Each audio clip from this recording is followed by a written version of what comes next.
6-year-old Lily Harper collapsed through the door of a Hells Angels bar. Blood trailed from her bare feet across the wooden floor. Ice clung to her eyelashes. Her small body convulsed with sobs she couldn't control anymore. "Please." Her voice shattered the silence. "Please save my mother. My daddy's going to kill her tonight. He said this time nobody will find her body." 20 hardened bikers froze mid-drink. Then Lily's trembling fingers found the locket around her neck. It fell open. Chapter President Granite Jackson saw the photograph inside, and his face turned white as bone. He knew that man. He'd buried him 15 years ago. "Saddle up." Granite's voice dropped to gravel. "Every single one of you. Now." What they found behind that abandoned meatpacking plant would silence an entire town forever.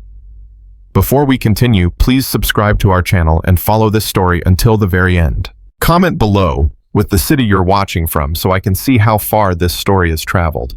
Now here's what happened next. Lily's legs gave out the moment the warmth hit her skin. She'd been walking for 3 hours through the December cold. Her thin jacket soaked through her shoes, lost somewhere on that dark highway, when she'd stumbled and they'd come off and she'd been too scared to stop and find them. Now her feet were bleeding and numb and she couldn't feel them anymore. Couldn't feel anything except the terror that had driven her out of that empty house and into the frozen Oklahoma night. She collapsed against the door frame, her small body crumpling like wet paper. "Mama," she whispered. "Mama, please." The bar had gone completely silent.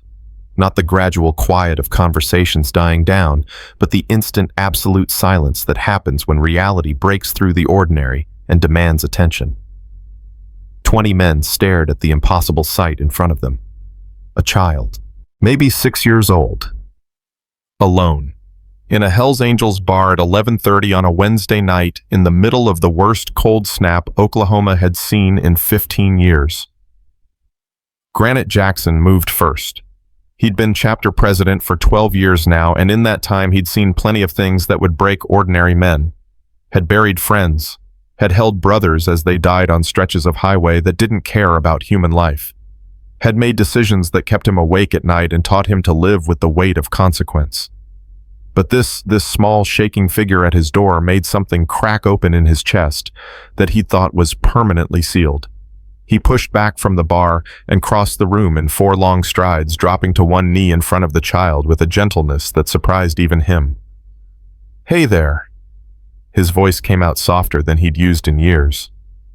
"Hey, sweetheart. Can you hear me?" The girl's eyes were glassy, unfocused. Shock, probably. Maybe hypothermia. Her lips had gone from blue to almost purple, and her breathing was shallow and rapid. "Tank." Granite didn't raise his voice, didn't need to. "Get some blankets. Now. Preacher, kill the music." The jukebox went silent mid-song. Tank was already moving toward the back room where they kept emergency supplies. The other men had risen from their seats, forming a loose semicircle around Granite, and the child not crowding, but present ready. "Little one." Granite reached out slowly, telegraphing the movement so she could see his hands coming. "I'm gonna pick you up, okay? Get you warm. Can you tell me your name?" The girl's eyes found his face. Something flickered behind the shock, not quite recognition, but something searching, desperate. "Lily." The name came out broken, barely audible. "Lily Harper. My mama." "He took my mama." Granite lifted her carefully, cradling her against his chest, as Tank arrived with blankets. He wrapped them around her small frame, tucking the edges in, trying to trap whatever body heat she had left. "Who took your mama, Lily?" "My daddy." Tears spilled down her cheeks, melting the ice that had formed there. "Derek. He came to the house and Mama told me to hide under the bed and not make a sound no matter what I heard. And I did. I stayed quiet. Even when she screamed. Even when things broke. Even when..." Her voice cracked and she buried her face against Granite's shoulder, her whole body shaking with sobs that seemed too big for her small frame. The temperature in the room dropped despite the warmth. "She told me to stay hidden until morning." Lily continued the words muffled against leather. "But I heard him say something. Before he dragged her out, he said, "The plant." He said, "This time nobody's gonna find you." And then the door slammed, and his truck drove away. And I waited and waited, but Mama didn't come back. Granite's arms tightened around her. He could feel the other men shifting, could feel the particular energy that filled a room when violence was being considered calculated, prepared for. "How'd you find us, Lily?" His voice stayed gentle, but his mind was already racing. "How'd you know to come here?" The girl pulled back slightly, her small hand moving to touch the locket around her neck. "Mama always said if anything really bad happened, if she couldn't protect me, I should find the men who ride thunder." Her fingers trembled as she worked the clasp. She said Grandpa used to be one of them. She said they'd remember him. The locket fell open, and Granite Jackson's world stopped turning. The photograph inside was old, faded at the edges, colors bleeding into sepia, scratched from years of being worn close to a child's heart. But even faded, even worn, it was unmistakable.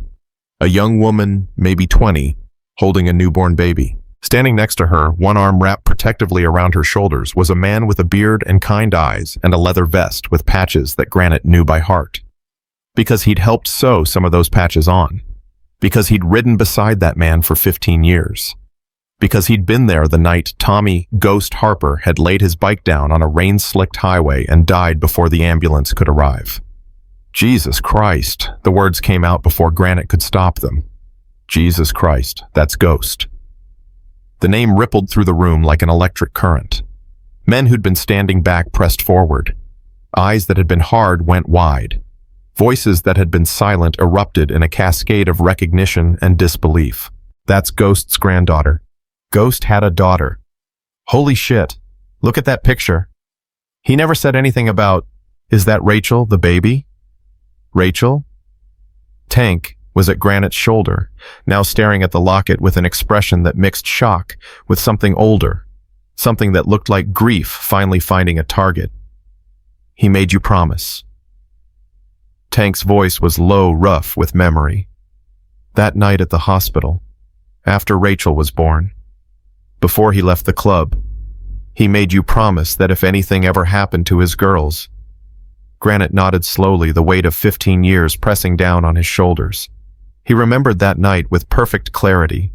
Remembered Ghost standing in the hospital corridor with tears streaming down his face and joy written across every feature. Remembered him saying he needed to leave, the life needed to give his daughter something cleaner, something safer than what they'd known. And he remembered the promise. If anything ever happens to them, Ghost had said, gripping Granite's arm with a strength that came from somewhere deeper than muscle. If Rachel ever needs help and I'm not there to give it, you find them, brother. You protect them like I would.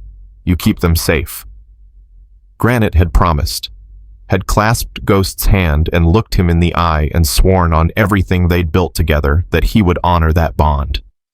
And then Ghost had left, had started a new life in some small town Granite didn't know the name of, had raised his daughter away from the club, away from the patches and the rides and the brotherhood that had been his whole world.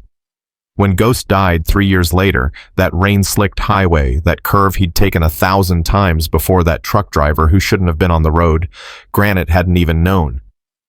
Had found out months after the funeral from a cousin who'd seen the obituary and thought someone should tell his old brothers. By then Rachel had disappeared, moved away, married, vanished into the kind of ordinary life Ghost had wanted for her.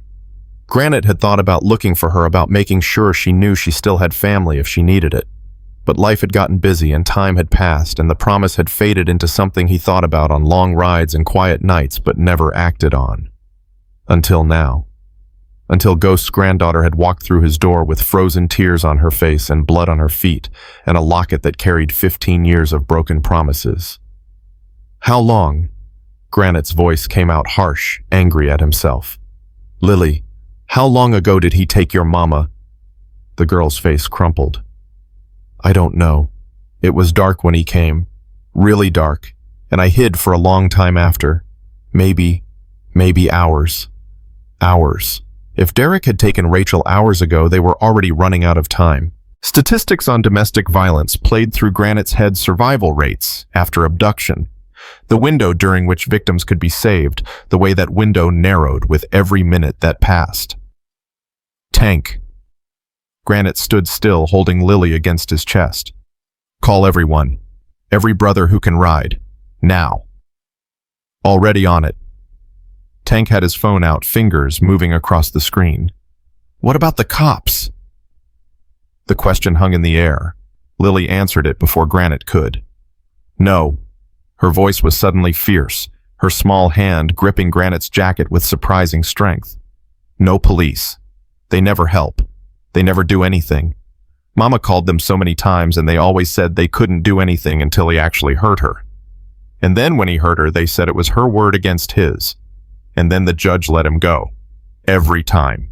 The judge always let him go. And her words tumbled out fast now, years of frustration and fear and learned helplessness pouring through a broken dam.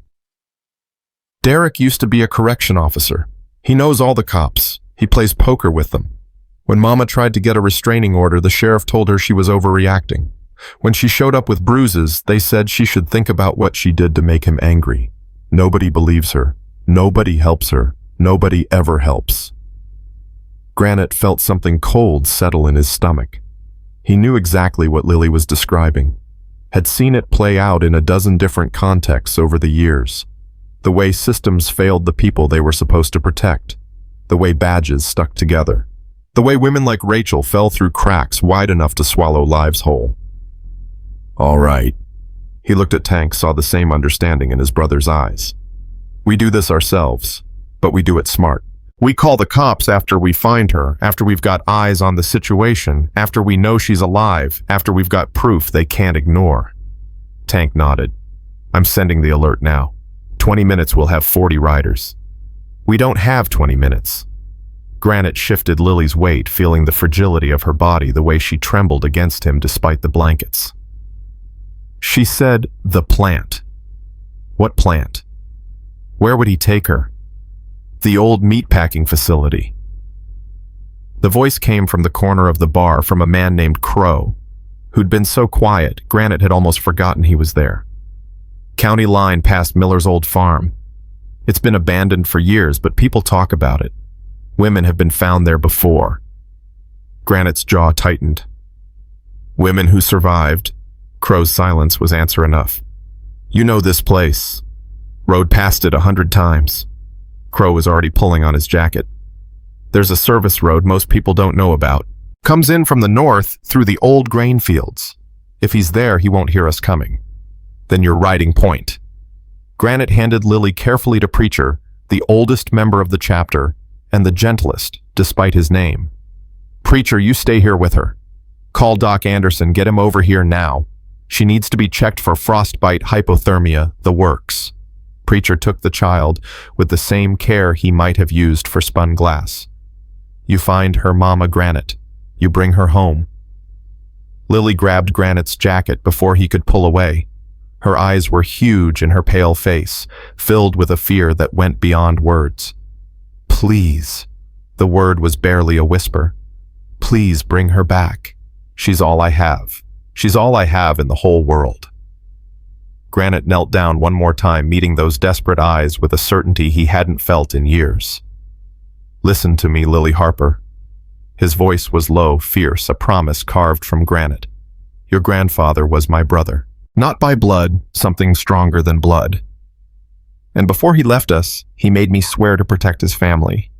I'm 15 years late keeping that promise. But I'm keeping it tonight. You understand me? The girl nodded slowly. Your mama is coming home. I don't care what I have to do. I don't care what stands in my way. She is coming home to you.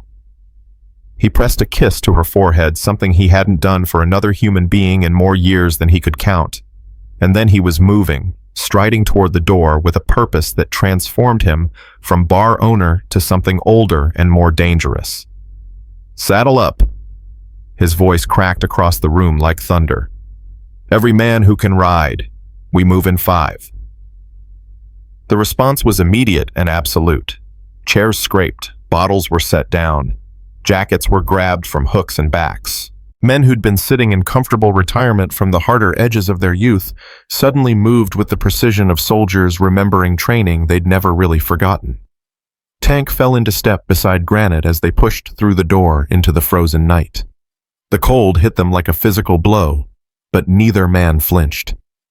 "You know what we might find out there." Tank's voice was steady, realistic. "If he's had her for hours, I know. And you know what's going to happen if he's hurt her, what we're going to want to do." Granite stopped at his bike, his hand resting on the cold metal of the handlebars.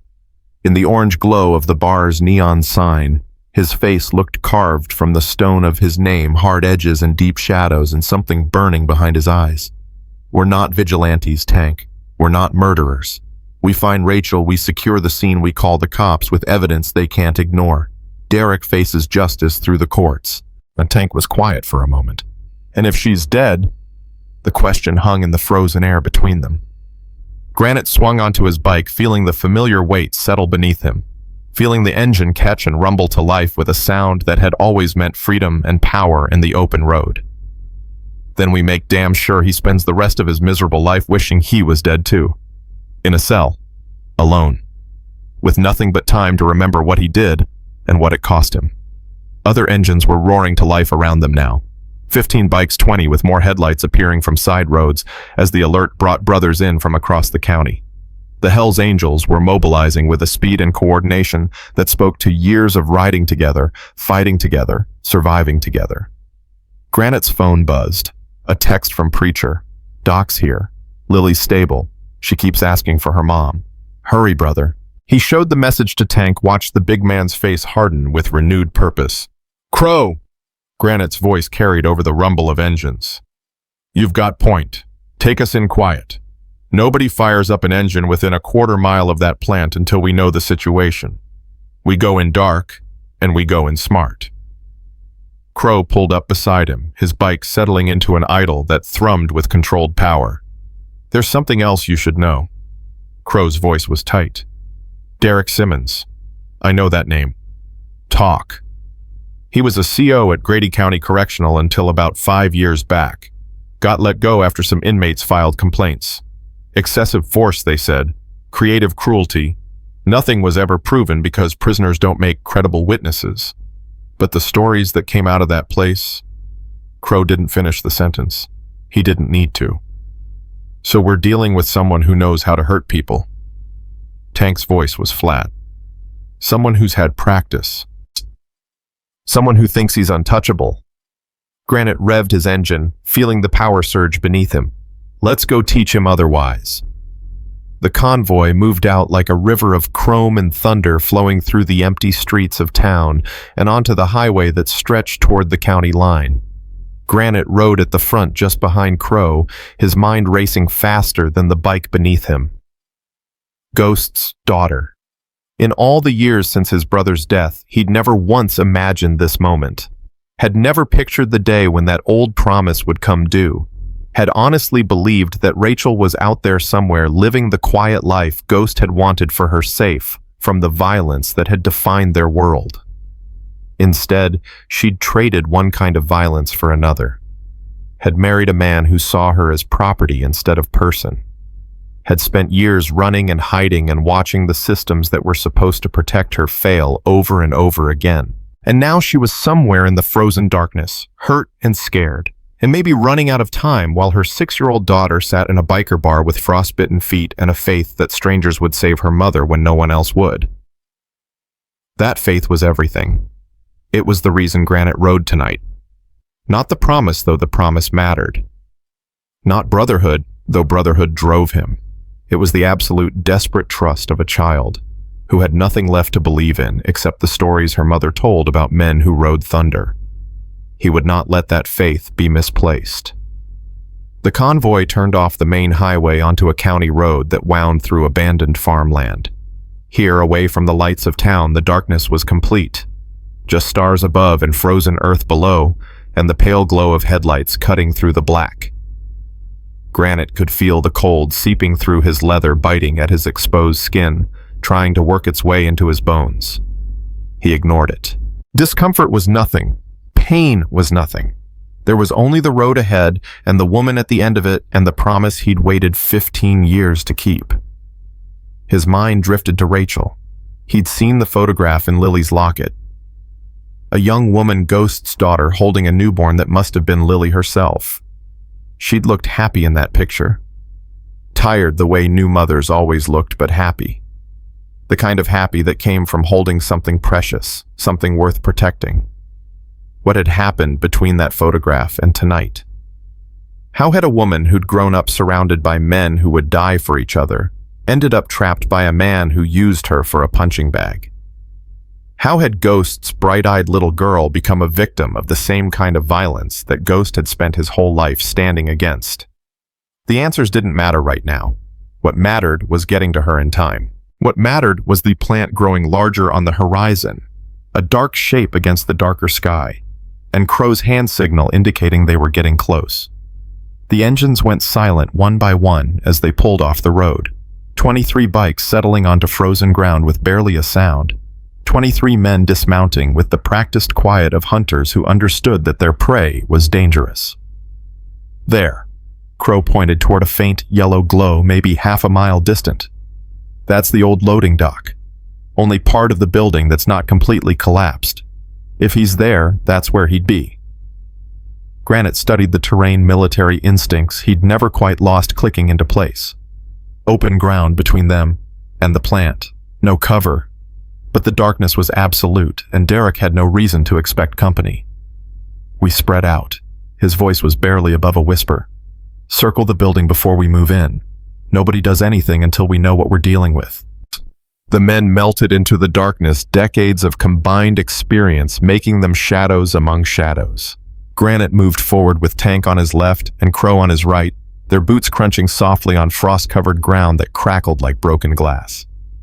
They were still 200 yards out when the scream split the night. A woman's scream. Rachel's scream. High and desperate and filled with the kind of pain that couldn't be faked, couldn't be mistaken for anything other than what it was, a human being at the edge of endurance crying out because there was nothing else left. Granite ran. The careful approach, the tactical patience, the smart play, all of it evaporated the moment that sound hit his ears. He sprinted across the frozen field with Tank's footsteps pounding behind him, his breath coming in ragged gasps that crystallized and vanished in the cold. The loading dock door was rusted, barely hanging from its hinges. Granite hit it with his shoulder at full speed, and it crumpled inward like tinfoil, the sound of tearing metal impossibly loud in the night. He was inside before his eyes could adjust to the light. Inside, a space lit by a single battery-powered lantern. Inside a room that smelled like rust and old blood and fresh terror. And there, in the center of it all, he found Ghost's daughter. Rachel was tied to a metal chair that had been bolted to the concrete floor, tied with zip ties so tight her wrists were bleeding, tied with a thoroughness that spoke to practice, to experience, to a man who'd done this before and knew exactly how to keep a victim from escaping. Her face was swollen beyond recognition. One eye had already sealed shut. Blood dripped from her lips, her nose from a gash above her eyebrow that probably needed stitches. But she was alive. She was alive. And when her one good eye focused on Granite standing in the ruined doorway, something sparked in it that might have been hope and might have been more terror. "Who?" Her voice was a ruined rasp. "Who are you?" Granite stepped forward, hands raised, trying to look less threatening, even as every muscle in his body screamed for violence. "Rachel, listen to me. My name is Granite. I knew your father." The words hit her like a physical blow. She flinched, her bound hands jerking against her restraints. "Your daughter found us," Granite continued. "Lily. She walked 3 hours through the cold to find help. She showed us your locket, the picture of Ghost." Rachel's eyes filled with tears that spilled down her bruised cheeks. "Lily's alive." The question came out broken. "She's okay. He told me, he said he went back for her. He said, she's safe." Granite was beside her now, pulling a knife from his boot to cut the zip ties. "She's at our bar with our doctor. She's safe, Rachel, and we're getting you out of here." The zip ties parted, and Rachel slumped forward, her legs unable to hold her after hours of restricted circulation.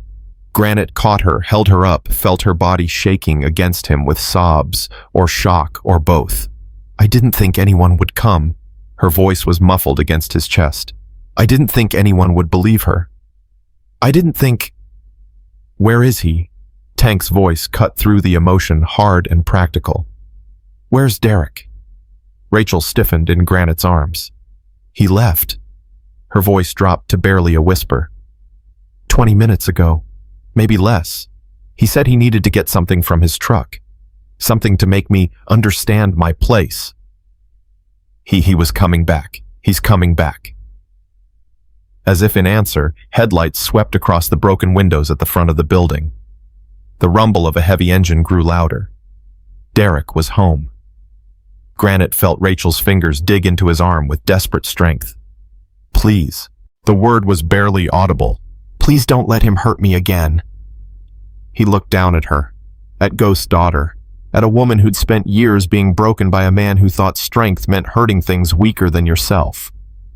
I made your father a promise once. His voice was quiet, steady, certain. And I intend to keep it. The truck's engine cut off outside. A door slammed. Footsteps crunched on frozen ground, getting closer. And 23 men emerged from the shadows to form a wall between the monster and his victim.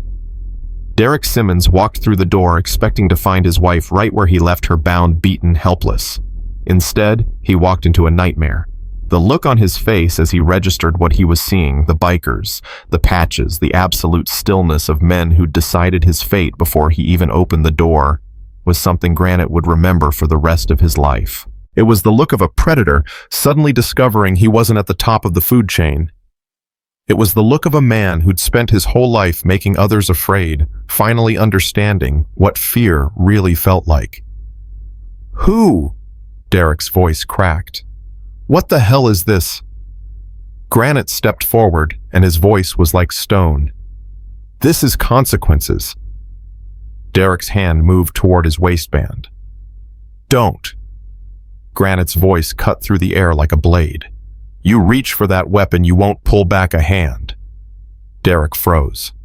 His eyes darted left-right, counting bodies in the dim light. 23 men, maybe more in the shadows he couldn't see. His jaw tightened as the math worked against him. You have no idea who you're messing with. Derek's voice tried for threatening but landed somewhere closer to desperate. I've got friends in this county. People who owe me. One phone call and make your call. Tank stepped forward, his massive frame blocking the only exit. We'll wait. As Derek didn't move. That's what I thought. Granite kept his position between Derek and Rachel. His body a wall of leather and muscle and barely controlled rage. See your friends? The ones who look the other way when you beat your wife. They're not here. The sheriff who tells Rachel she's overreacting. He's not here either. Tonight, it's just you and us, and the consequences you've been running from your whole pathetic life. You don't know anything about me. I know enough. Granite's voice dropped lower. I know you were a corrections officer until the complaints got too loud to ignore. I know you spent years learning how to hurt people in ways that don't show up on reports. I know you've been terrorizing this woman for 4 years because you thought nobody would stop you. Derek's face twisted. She's my wife. She's Ghost's daughter. The name landed like a bomb. Derek's expression flickered confusion, then something that might have been recognition, then fear, as he processed what that name meant in this room full of patches and leather. Ghost Harper. His voice cracked. You're telling me Rachel's father was a Hell's Angel, my brother, the man who made me promise to protect his family before he left the club. Granite took another step forward. You've been hurting his daughter Derek, you've been terrorizing his granddaughter, and now you're going to answer for it. Behind Granite, Rachel made a sound, half sob, half gasp. He felt her hand grip the back of his jacket, her fingers shaking. Daddy was one of you. Her voice was barely a whisper. He never told me. He never said anything about he wanted better for you. Granite didn't turn around, didn't take his eyes off Derek. He left the club when you were born because he wanted you to have a normal life, a safe life. His voice hardened. Looks like that didn't work out. Derek's eyes were darting around the room again, looking for an escape that didn't exist. Listen, we can work this out. Whatever she told you, she's lying. She always lies. You know how women are, they exaggerate everything She didn't tell us anything. Crow's voice came from the shadows behind Derek, making him spin around. Your 6-year-old daughter did. She walked 3 hours through the freezing cold to find help because she knew you were going to kill her mother tonight. Derek's face went pale. Lily. She was supposed to stay hidden. I told Rachel to tell her. You told Rachel a lot of things. Tank's voice was ice. You told her nobody would believe her. You told her the cops were your friends. You told her she had nowhere to run, nobody to turn to, no way out. He cracked his knuckles, the sound sharp in the silence. You were wrong.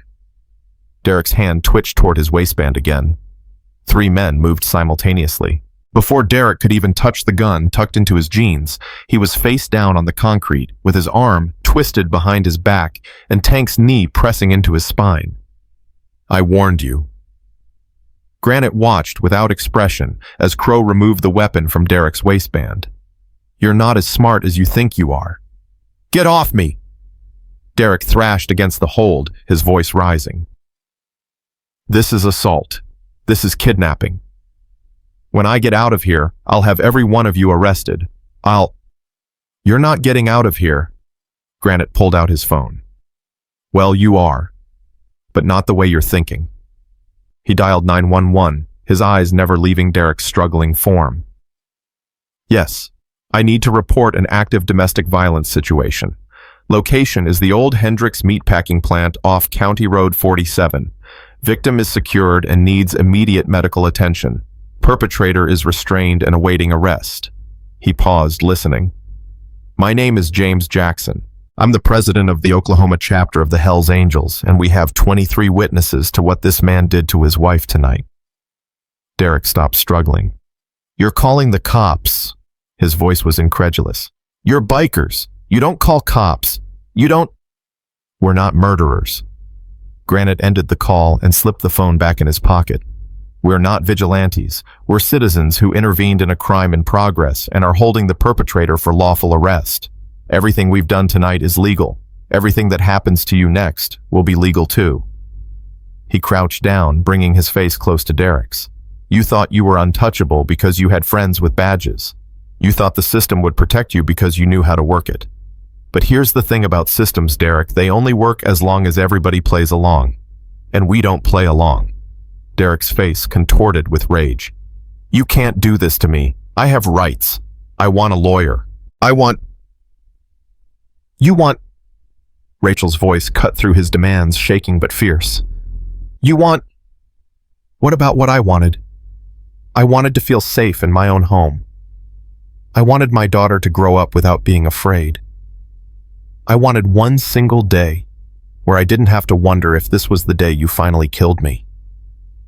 She was on her feet now, swaying slightly, one hand braced against a support beam.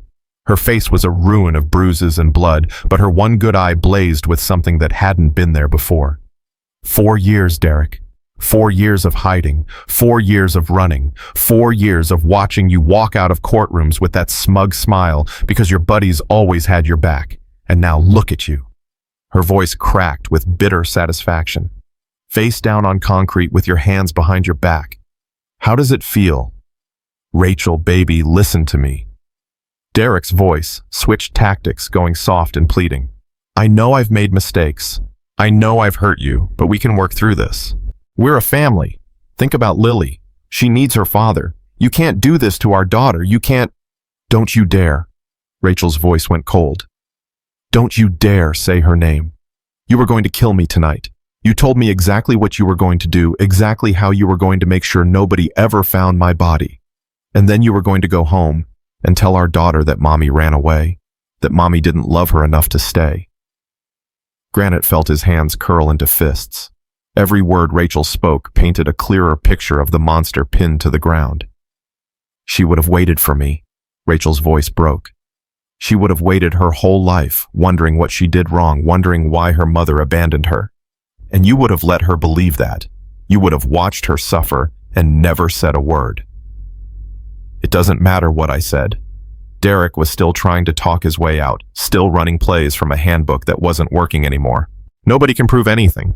It's your word against mine, and we both know how that goes. We've been through this before, Rachel. Nothing ever sticks. Things are different now. Granite's voice was quiet. You've got 23 witnesses who found you with a bound and beaten woman in an abandoned building. We've got photos of her injuries that are already uploaded to cloud storage. We've got a 6-year-old girl who heard everything you said before you dragged her mother out of that house. He stood up, looking down at Derek with something that wasn't quite contempt, but wasn't far from it either. You're done. Even if you had every cop in Oklahoma County in your pocket, you couldn't make this go away. Too many people know. Too many people are watching. And if somehow the system fails again, if you somehow walk out of that courtroom one more time, he leaned down, his voice dropping to a whisper that only Derek could hear. We'll be waiting. Every day of your life, for the rest of your life, you'll look over your shoulder and wonder if today's the day. Not because we'll hurt you, we won't, but because you'll know that we're watching, that she's not alone anymore, that every single thing you do will be seen and reported and documented. Granite straightened up. That's not a threat. That's a promise. And unlike you, we keep our promises. Sirens wailed in the distance, getting closer. Derek's face crumpled. For the first time since he'd walked through that door, he looked like what he really was. Not a predator, not a monster, just a small and broken man who'd built his whole identity on hurting people weaker than himself. This isn't fair. His voice was a whine now. She provoked me. She always provokes me. If she'd just done what I said, if she'd just been a good wife. Shut up! Tank increased the pressure on Derek's spine slightly. Every word out of your mouth makes me want to forget we're not vigilantes. The sirens grew louder. Red and blue lights flashed through the broken windows of the plant as squad cars pulled up outside. Granite moved to Rachel's side, supporting her weight as her legs threatened to give out. It's almost over. His voice was gentle. Cops are here. They'll take him away. You'll go to the hospital, and then you'll see your daughter. Rachel looked up at him, her ruined face wet with tears. She really walked 3 hours in the cold. Barefoot by the end, she lost her shoes somewhere on the highway but kept going anyway. Granite's voice caught slightly. She's the bravest person I've ever met. Your father would have been proud. Rachel's face crumpled and she sobbed against his chest. I never knew. He never told me anything about his past, just that he'd made some choices when he was young that he wasn't proud of, and that he wanted better for me. He did want better for you. Granite held her, carefully mindful of her injuries. He loved you more than anything, left everything he knew because he thought it would give you a safer life. Some safe life. Rachel's laugh was bitter. I married a man worse than anything Daddy was trying to protect me from. That's not your fault. Granite's voice was firm. Men like Derek are good at hiding what they are. They're charming until they're not. They're loving until they're dangerous. None of this was your fault. The door burst open and uniformed officers flooded in, hands on weapons, shouting commands. What happened next was chaos, but organized chaos.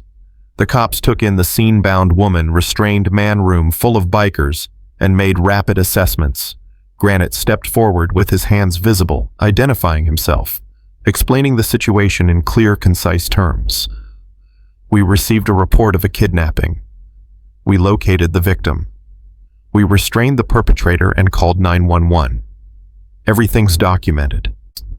The lead officer, a woman in her 40s with sharp eyes and a no-nonsense demeanor, looked from Granite to Derek to Rachel and back.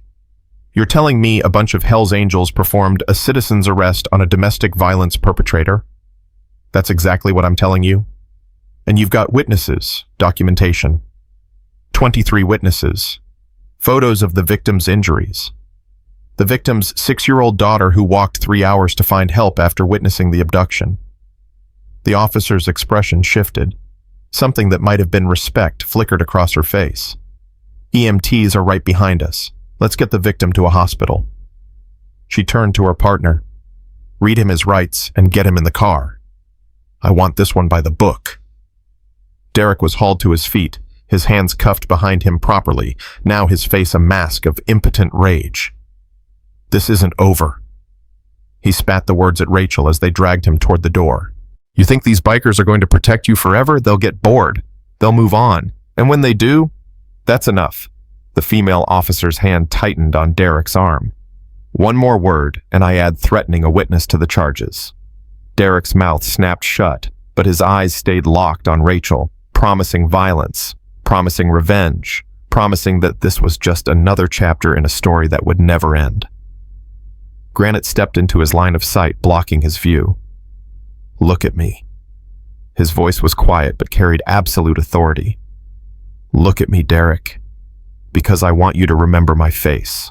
I want you to remember it every single night for the next 15 to 20 years while you're sitting in a cell thinking about what you did. I want you to remember that we found you. We stopped you.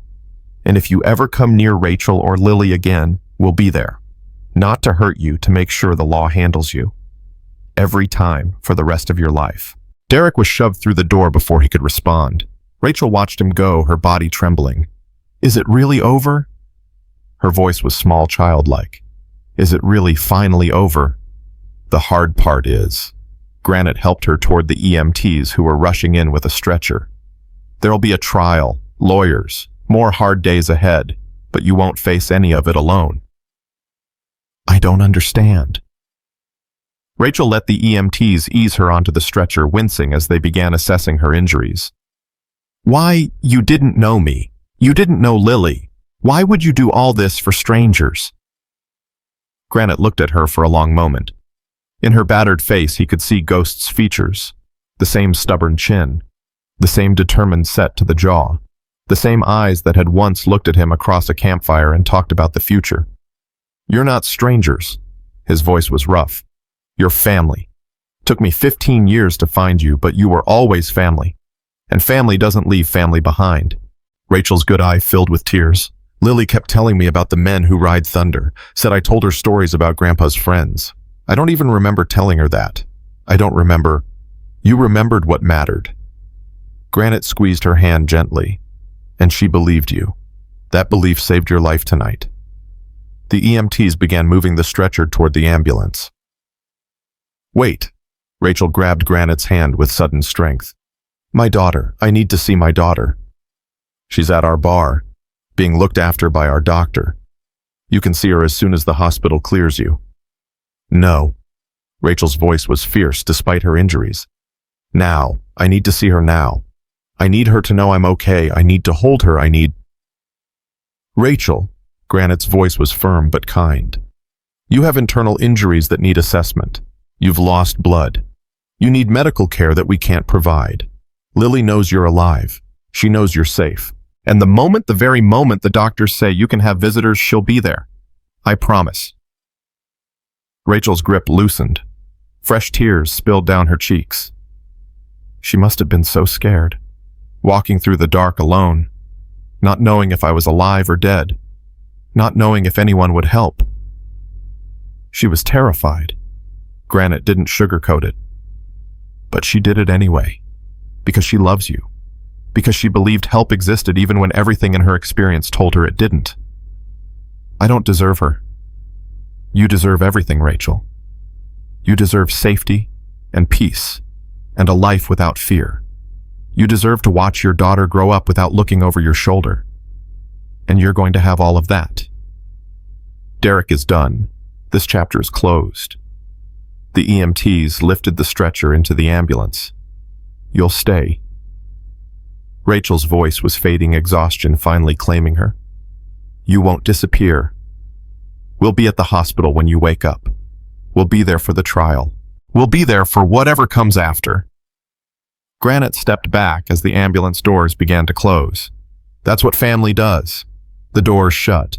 The ambulance pulled away, sirens wailing, carrying Ghost's daughter toward safety and medical care, and the beginning of a life she'd stopped believing was possible. Granite stood in the frozen parking lot and watched it go. Tank appeared at his shoulder. You okay, brother? No. Granite's voice was hollow. 15 years, Tank. She was out here for 15 years getting beaten and terrorized and failed by every system that should have protected her. And I didn't know. I didn't look for her. I just forgot." "You didn't forget. You didn't know where to look. I should have tried harder. Ghost trusted me. He trusted me to protect his girls, and I let him down." Tank was quiet for a moment. Then he put a heavy hand on Granite's shoulder.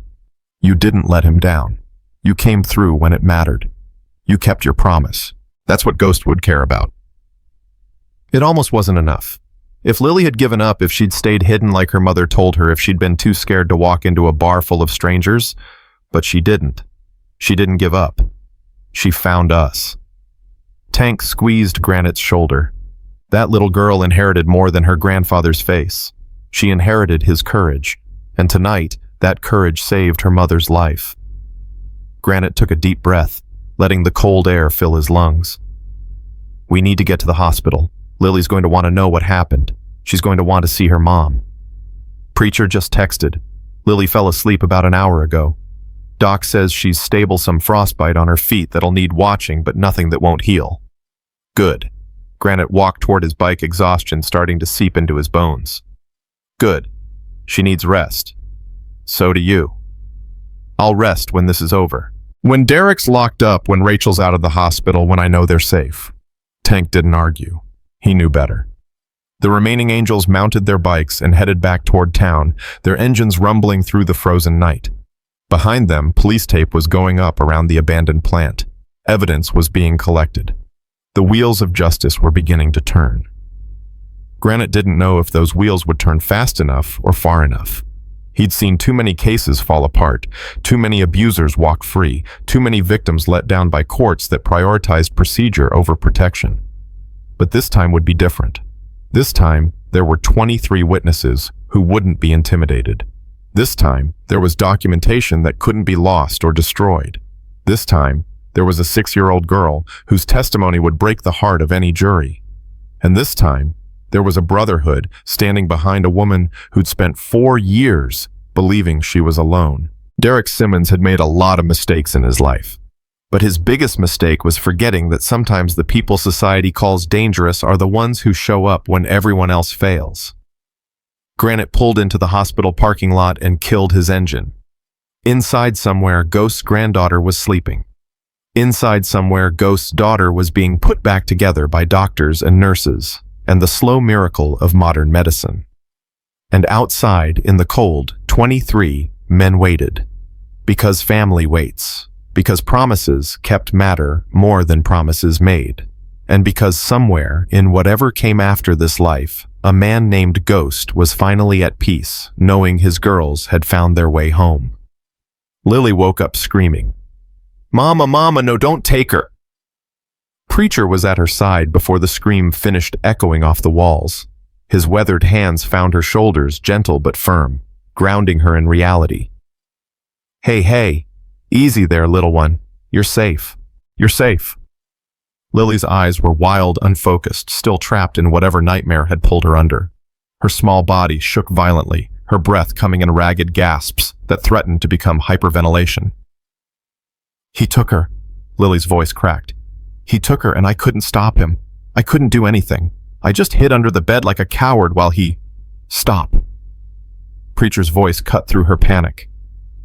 "Listen to me, Lily. Your mama is alive. She's at the hospital right now. The brothers found her. They saved her." Lily went still. "She's alive. She's alive. Hurt but alive. And she's asking for you." The tension drained from Lily's body so suddenly that Preacher had to catch her before she collapsed back onto the couch. She buried her face in his chest and sobbed, great heaving sobs that shook her entire frame. "I thought he killed her." The words came out muffled, broken. "I thought I was too late. I thought you were brave." Preacher held her carefully, the way he'd once held his own daughter before cancer took her 20 years ago. "You were the bravest person I've ever met in my entire life. You saved your mama tonight, Lily. You did that." "I was so scared." Lily's voice was tiny. "The whole time I was walking, I kept thinking I should turn back. I kept thinking nobody would believe me. I kept thinking I was being stupid. But you didn't turn back. I couldn't. Lily pulled away slightly, looking up at Preacher with eyes that held too much knowledge for a 6-year-old. Mama always said that being brave doesn't mean you're not scared. It means you do the right thing even when you're terrified. So I just kept walking, even when my feet hurt, even when I couldn't feel my toes anymore, even when I wanted to give up. Preacher felt something crack in his chest. This child, this tiny, fierce, broken child who'd walked through hell because she loved her mother that much. Your grandpa would be proud of you. His voice was rough with emotion. Ghost, your grandfather, he was one of the bravest men I ever knew. And you've got his heart. Same courage, same stubborn refusal to quit when things get hard. Lily's hand moved to the locket around her neck. Mama said Grandpa died before I was born. She said he was in an accident. He was. Motorcycle accident about 3 months after you came into this world. But before that, before he left us, he made the brothers promise to look after his family if anything ever happened. We didn't know where to find you. Until tonight. So you're like, my family? The question hit Preacher harder than he expected. Yeah, little one. We're your family. Took us a while to find you, but you're family now. Lily was quiet for a moment, processing this information with the particular intensity of children who've learned that the world doesn't always make sense. Is the bad man going to jail? He is. The police have him. He's never going to hurt your mama again. Promise.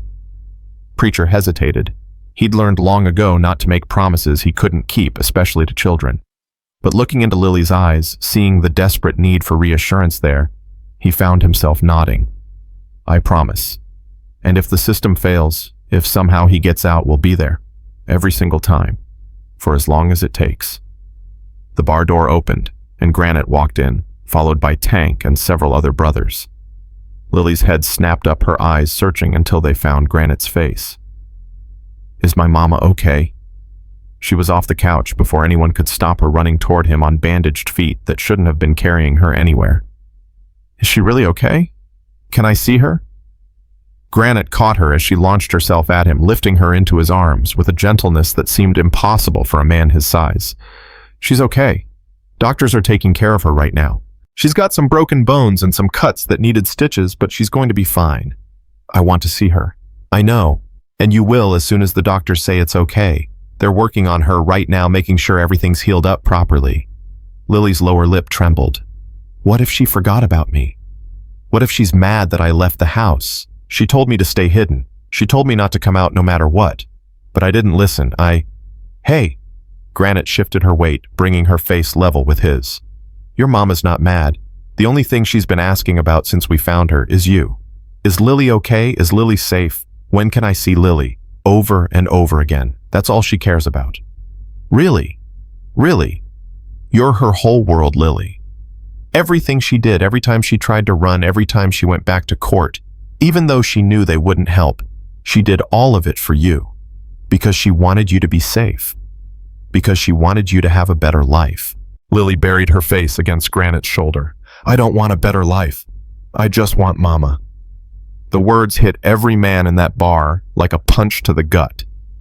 23 hardened bikers men who'd seen violence and death and the worst of human nature, and every single one of them felt their eyes sting at the simple, devastating honesty of a child's love. Granite held her tighter. You're going to have her. I promise you that.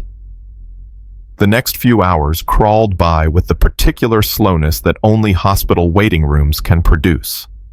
The angels had taken over the surgical waiting area, filling every chair and lining the walls with leather and patches, and the kind of presence that made the nursing staff nervous until they understood what was happening.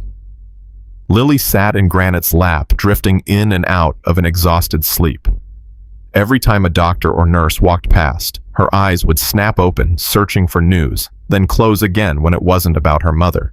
Around 3 a.m, a doctor emerged from the surgical wing. Family of Rachel Harper. Granite stood so fast he nearly dumped Lily onto the floor. He caught her just in time, settling her against his hip as he approached the doctor. That's us. How is she? The doctor looked at the wall of bikers behind Granite, then back at him.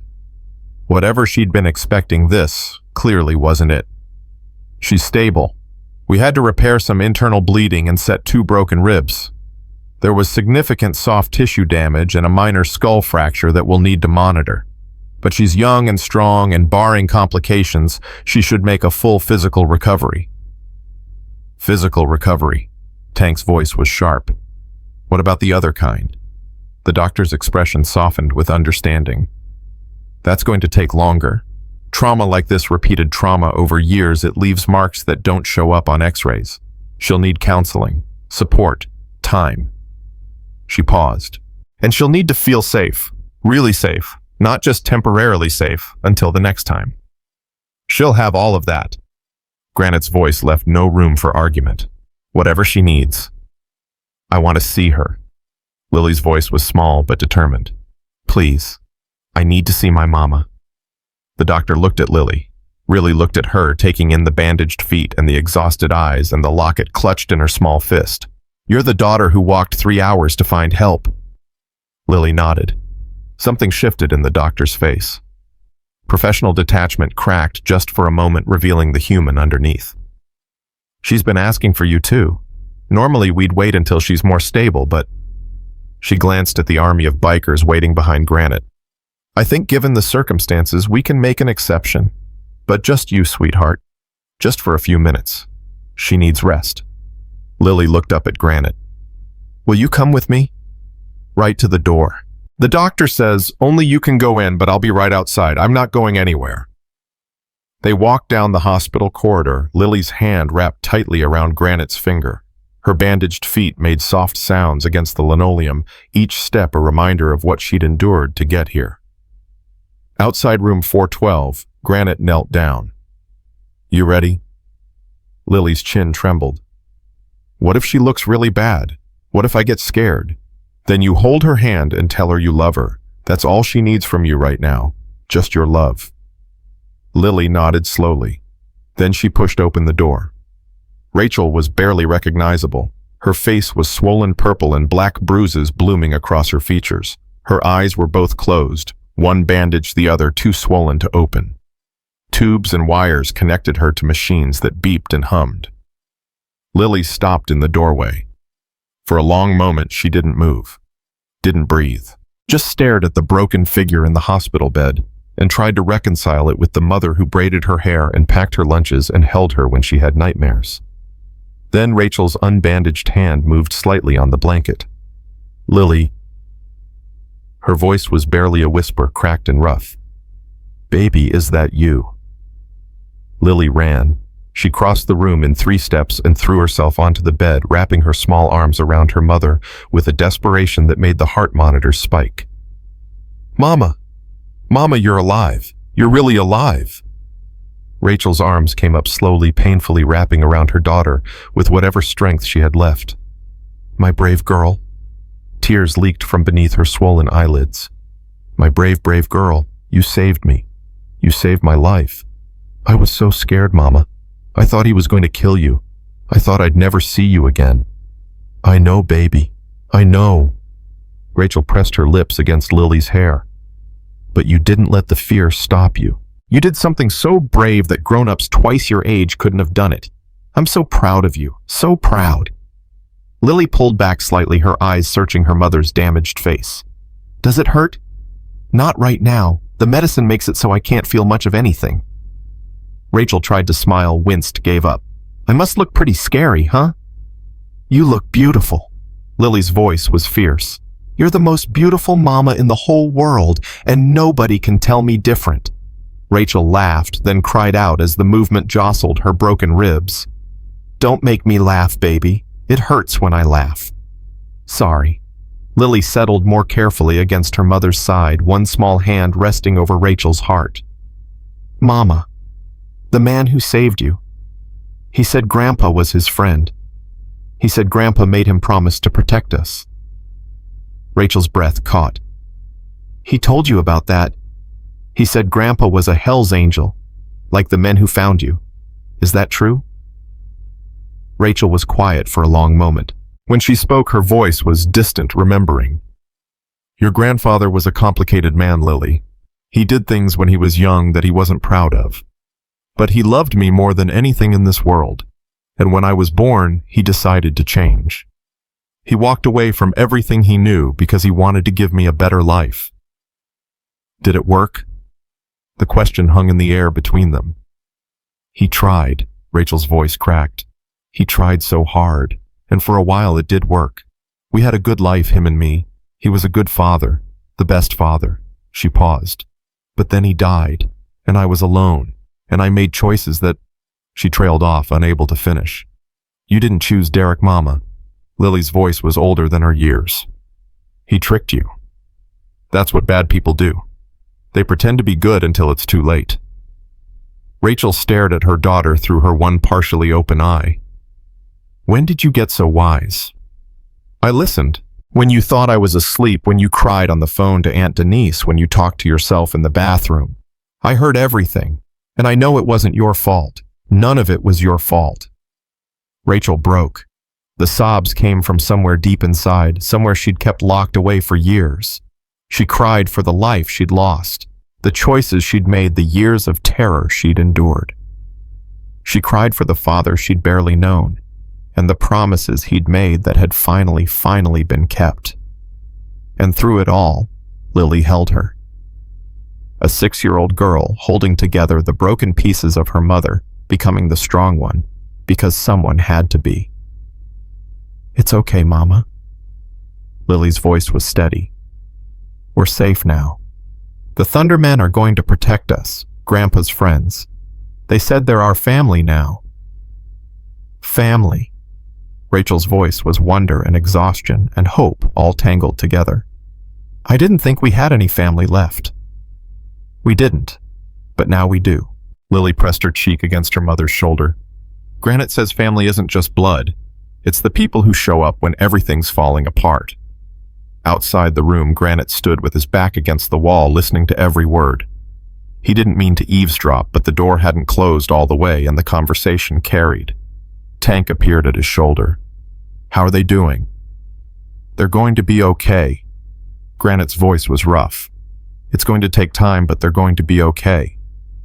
And you, how are you doing? Granite didn't answer right away. He thought about Ghost, about promises made and promises broken and promises that took 15 years to keep.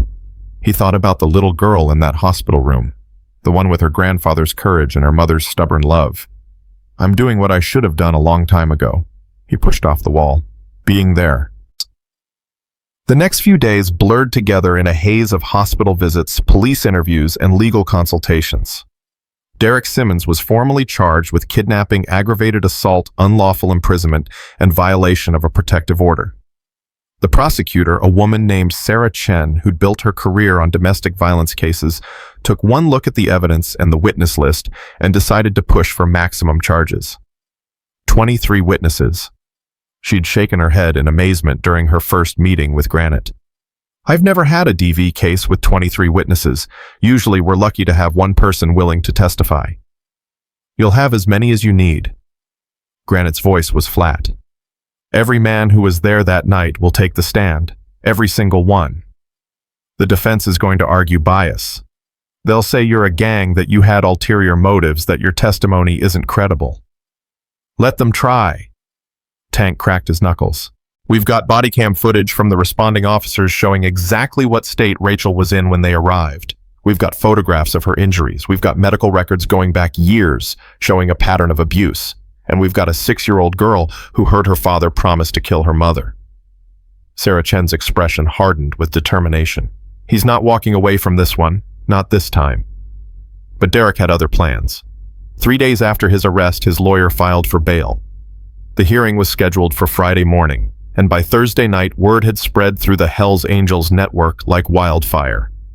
Granite's phone didn't stop buzzing with messages from brothers across the state. You need bodies at that courthouse. Say the word and we ride. Nobody's intimidating our family. By the time Granite pulled into the courthouse parking lot on Friday morning, there were over 50 motorcycles already there. Brothers from 3 different chapters, some who'd ridden through the night to be present, all wearing their colors openly, all making a very clear statement about who had Rachel Harper's back. Inside the courtroom, the gallery was standing room only. Leather and patches filled every available seat, with more bikers lining the walls. The bailiff looked nervous. The judge looked annoyed. Derek's lawyer looked like he was reconsidering his career choices. Derek himself was brought in wearing an orange jumpsuit, his wrists and ankles shackled. He scanned the crowd and his face went pale when he saw the wall of Hell's Angels watching him. "All rise." Judge Patricia Morrison took her seat and surveyed the packed courtroom with raised eyebrows. "I see we have quite the audience today. I want to make one thing very clear. This is a court of law, and I will not tolerate any disruptions. Anyone who makes trouble will be removed and held in contempt. Are we understood?" A murmur of acknowledgement rippled through the gallery. "Good. Now we're here on the matter of bail for the defendant, Derek Allen Simmons. Mr. Peterson, you may make your argument." Derek's lawyer stood adjusting his tie nervously. "Your Honor, my client has deep roots in this community.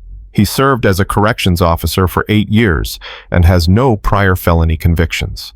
He poses no flight risk and respectfully requests bail be set at a reasonable amount." "No prior convictions." Sarah Chen's voice cut through the courtroom. "That's technically true, Your Honor, but it's only true because every previous complaint against Mr. Simmons was either dismissed or resulted in dropped charges. The victim filed for protective orders on 4 separate occasions. She called 911 12 times in the past 3 years. Each time the system failed her." "Objection." Peterson's voice was sharp. "Previous complaints are not evidence of guilt. They're evidence of a pattern, Your Honor." Sarah didn't back down. "A pattern that culminated in Mr. Simmons kidnapping his estranged wife from her workplace, holding her captive in an abandoned building for over 7 hours, and beating her so severely that she required emergency surgery." Judge Morrison held up a hand. "I've read the police reports and the medical documentation. The evidence of violence is extensive." She looked at Derek. "Mr. Simmons, do you have anything to say?" Derek's lawyer started to object, but Derek stood up anyway. "This is all a misunderstanding, Your Honor." His voice was smooth, practiced. "Rachel and I were having a disagreement. Things got out of hand. But we're married. We have a daughter together. These things happen in marriages. It doesn't mean your daughter walked 3 hours through freezing temperatures to find help." Judge Morrison's voice was ice. "She arrived at her destination with frostbitten feet and told a room full of strangers that her father was going to kill her mother. Does that sound like a misunderstanding to you?" Derek's composure cracked. "She's a child. Children exaggerate. Rachel put ideas in her head, made her think, that's enough." The judge's gavel came down hard. "Bail is denied. The defendant will remain in custody until trial." The courtroom erupted. Not in cheers, the Angels were too disciplined for that, but in a wave of released tension, of satisfaction, of justice, finally working the way it was supposed to. Derek's face contorted with rage. He spun toward the gallery, searching for Rachel, and found her sitting in the front row with Lily on her lap and Granite on one side and Tank on the other. "You did this." Derek's voice was a snarl. "You turned my own daughter against me. You brought these criminals into our lives. When I get out of here, you're not getting out." Granite's voice carried across the courtroom. "Not for a long, long time. And when you finally do, we'll be there. Every single day. Watching." 2 bailiffs grabbed Derek's arms and started dragging him toward the side door. "This isn't over," Derek screamed. "Rachel, tell them you still love me. Tell them this is all a mistake." Rachel stood slowly. Lily's hand gripped in hers.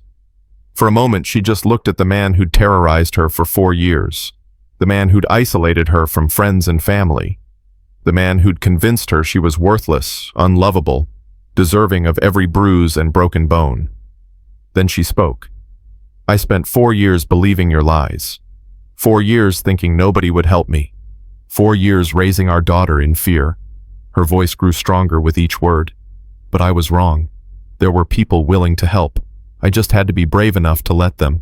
And thanks to our daughter, the daughter you tried to use against me, I finally found them." She squeezed Lily's hand. "You're nothing, Derek. You're not scary anymore. You're just a small, sad man who's finally going to face consequences for what he's done. And I'm going to be there for every single day of your trial. I'm going to watch them put you away, and then I'm going to forget you ever existed." Derek screamed something incoherent as the bailiffs dragged him through the door. Rachel watched him go. Then she knelt down and wrapped her arms around her daughter. "We did it, baby." Her voice broke. "We really did it." Lily hugged her back fiercely. "I told you, Mama. The Thundermen would help." Around them, 50 Hell's Angels watched in silence. Some of them had tears in their eyes, though they'd deny it later. Some of them were already planning the celebration they'd throw when this was all over. But Granite just stood there looking at Ghost's daughter and Ghost's granddaughter and felt something he hadn't felt in 15 years. Peace. Not complete peace. There was still a trial ahead. Still testimony to give. Still a long road before Rachel and Lily could truly start over. But for the first time since he'd made that promise in a hospital corridor all those years ago, Granite felt like he'd done something right. He'd kept his word. Ghost's girls were safe. And they were finally coming home. 6 months later, the day finally came. Rachel woke before dawn, her stomach twisted into knots so tight she thought she might be sick.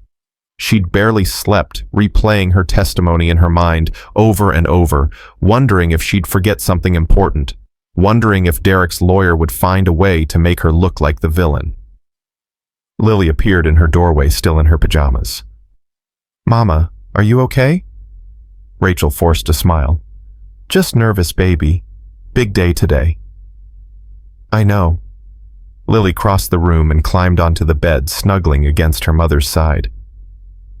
"But you don't have to be scared. Granite says the truth is the most powerful weapon there is, and we have the truth." Rachel stroked her daughter's hair, marveling at how much she'd changed in 6 months. The fear that had lived behind Lily's eyes for years was fading, replaced by something steadier, stronger. She laughed more now, had nightmares less, was starting to believe that the world contained people who would protect her instead of hurt her. "When did you get so wise?" Rachel asked. "I learned it from you." Lily looked up at her mother. "You're the bravest person I know, Mama. Even braver than Granite." "I don't feel brave." "That's how you know it's real bravery." Lily's voice was matter-of-fact. "Granite says courage isn't about not being scared. It's about being scared and doing the right thing anyway." Rachel laughed softly. "You and Granite have a lot of conversations, don't you? He's teaching me to play chess. He says it helps you think strategically." Lily paused. "Mama, is Derek going to go to prison?" The question hung in the air between them. "I don't know, baby." Rachel wouldn't lie to her daughter, not anymore. "I hope so. The prosecutor says we have a strong case, but juries can be unpredictable. Sometimes bad people get away with things even when everyone knows they're guilty." Lily was quiet for a moment. "If he gets away," she said slowly, "what happens then? Then we figure out our next move. But we don't stop fighting. And we don't run anymore." Rachel pulled her daughter closer. "Whatever happens today, we face it together. You and me and our family. The Thunder family. The Thunder family." By 8 o'clock, they were dressed and ready. Rachel had chosen her clothes carefully professional, but not cold strong, but not aggressive. Sarah Chen had coached her on how to present herself, how to answer questions, how to stay calm, even when Derek's lawyer tried to twist her words. A knock at the door made them both jump. Granite stood on the porch dressed in clean jeans and a button-down shirt instead of his usual leather. Behind him, a line of motorcycles stretched down the street. "Ready?" His voice was gentle. Rachel nodded. "As ready as I'll ever be." "You've got this." He squeezed her shoulder.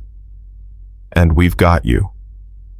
The drive to the courthouse felt surreal. Rachel sat in the passenger seat of Granite's truck, while Lily dozed in the back, exhausted from her early wake-up. Behind them, the convoy of motorcycles rumbled along like a protective escort, their engines a constant reminder that she wasn't alone. She thought about the first time she'd seen Derek. They'd met at a church function of all places.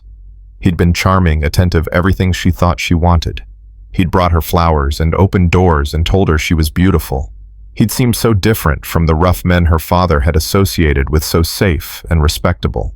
She hadn't seen the monster underneath until it was too late.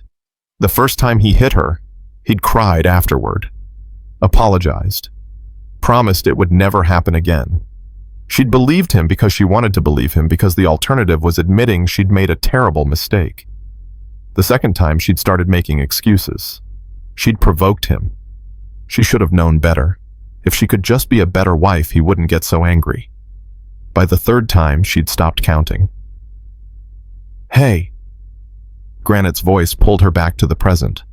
"Where'd you go?" "Just thinking." Rachel stared out the window. "About how I let it go on for so long.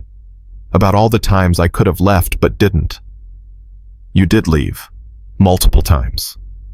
And I always went back." Her voice was bitter. "Every time he showed up crying and promising to change, I fell for it. What kind of mother puts her child through that? The kind who was trapped in a situation designed to make her feel like she had no options." Granite's jaw tightened. Men like Derek are experts at isolation. They cut you off from friends, family, anyone who might help. They make you dependent on them financially and emotionally. They convince you that nobody else will ever love you, that you deserve what's happening. Doesn't make me feel less stupid. You're not stupid. You're a survivor. He glanced at her. You stayed alive. You kept your daughter alive. And when the chance finally came, you took it. That's not weakness. That's strength. Rachel didn't respond, but some of the tension in her shoulders eased.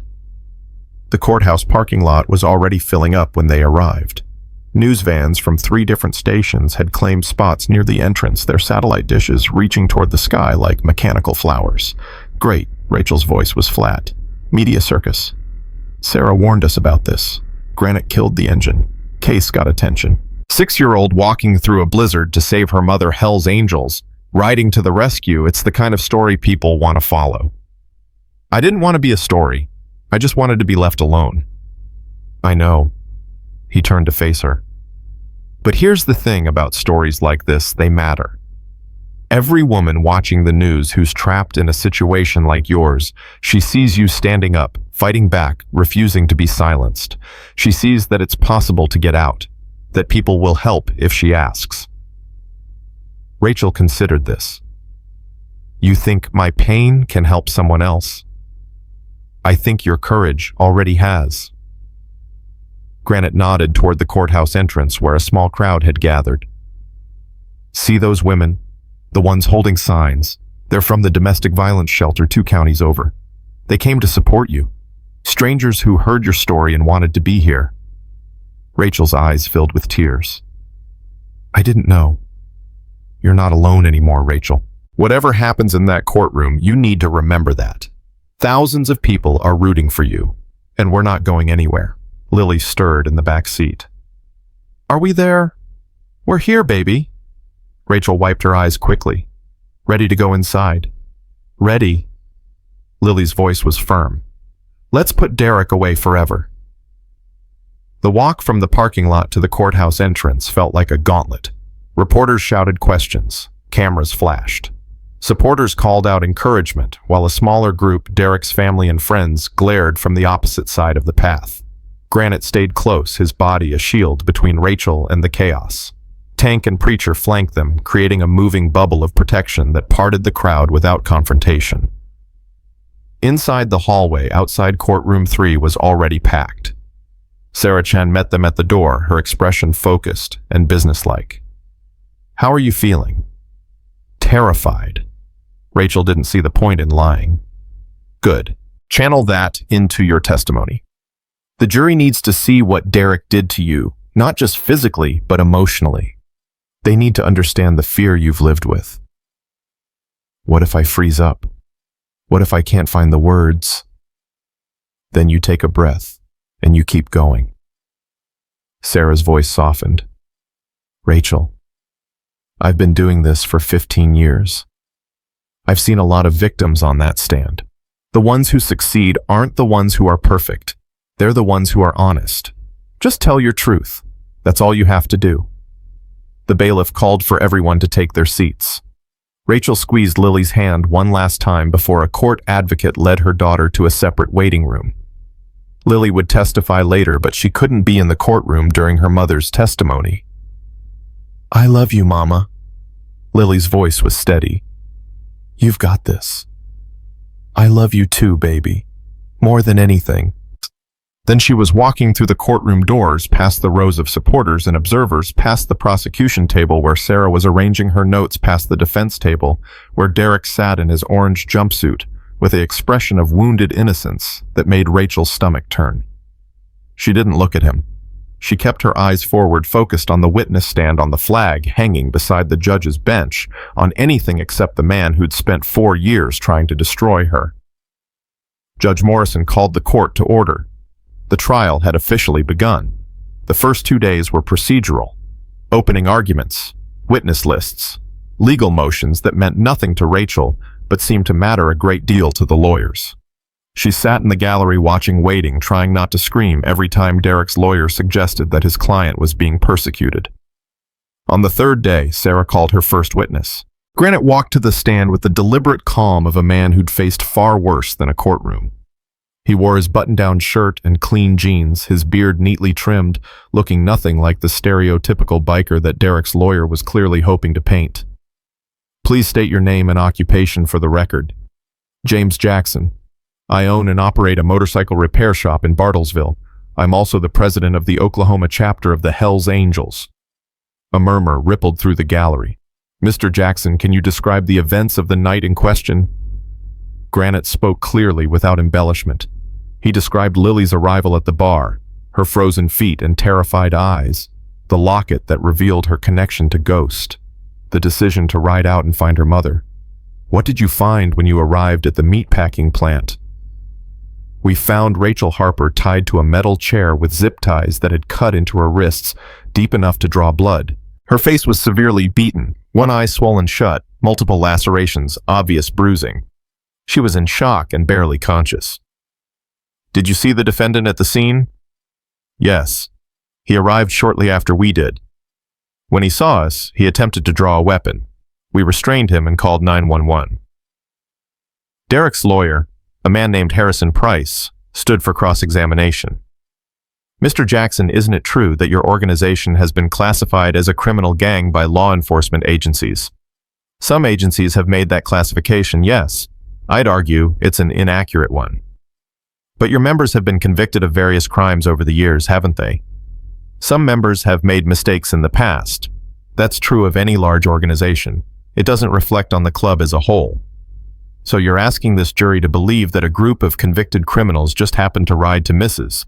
Harper's rescue out of the goodness of their hearts." Granite's jaw tightened, but his voice stayed level. "I'm telling this jury exactly what happened. Lily Harper walked into our bar looking for help because every legitimate avenue had failed her. We found her mother, we called the police, and we secured the scene until they arrived. Everything we did was legal and documented." Convenient story. "It's the truth." Granite leaned forward slightly. "And here's another truth, Mr. Price.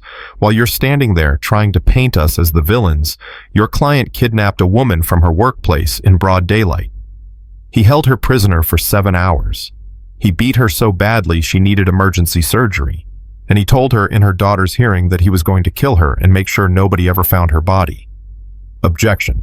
Price's voice was sharp. "The witness is testifying to statements he didn't personally hear." Sustained. Judge Morrison looked at Granite.